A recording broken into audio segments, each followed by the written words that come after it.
Now, I know that you had a story about a surfer who I think got whacked on the nose. Yeah, what happened was she was surfing, and of course this is the surfer girl right here. And she lost her board in the water, and the surfboard, she came up first. The fin of the surfboard came up and hit her right in the middle of the nose. Let's find out exactly what happened. This is Rachel Lindsay, and Rachel, I know that you're a graduate student, right, at the University of Hawaii. You're going to pull that as close to you as possible.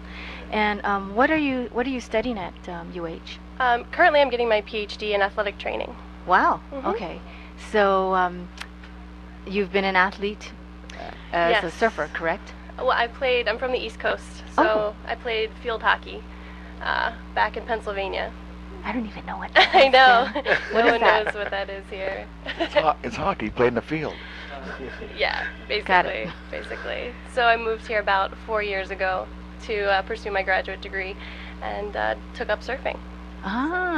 Okay, so what happened when you were surfing? It was this past June. There was a nice swell going on, and basically, I rode my wave, stayed on a little too long. The wave closed out, and the board went under the water, and I stayed above the surface. Normally, if I go under the water with my board, the first thing I do is cover my head, but since I was above the water, didn't think to do that, and the board just shot right back up out of the water, fin side first. The fin actually caught my left nostril and ripped all the way up to my right eye on a diagonal across my nose. I believe that Les actually has a photo of that injury. Where should I show this? Let's see. Tiny's going to zoom in on that.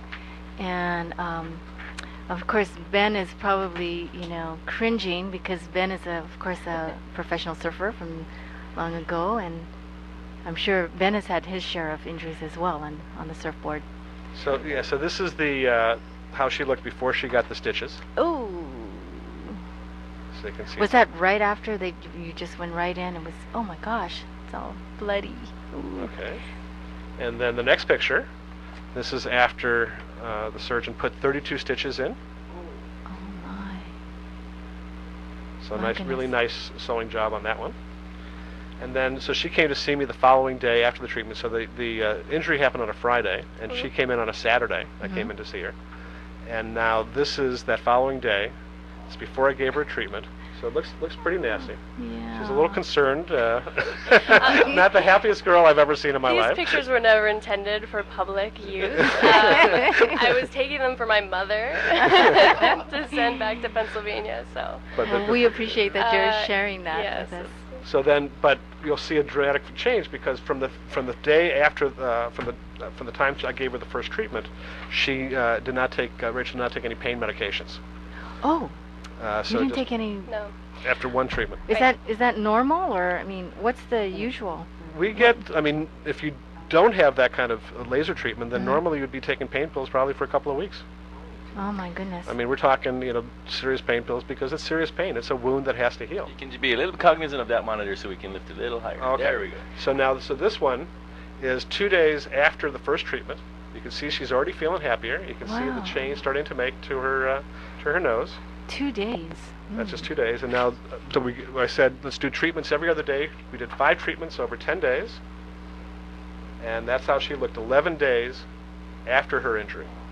What is the normal rate of recovery for an injury like that? Well, normally you have a scar. You have a terrible scar. So now we need a close-up on Rachel's nose because now she went from here to... Now let's go to Rachel's nose directly. And so the viewers can see. See. The viewers can see what it looks like. And Rachel, you're very beautiful, by the way. Yeah. And you look like an athlete. Nothing. I don't see a scar. So without this treatment, she would have had a scar. She would have been in pain for 2 weeks.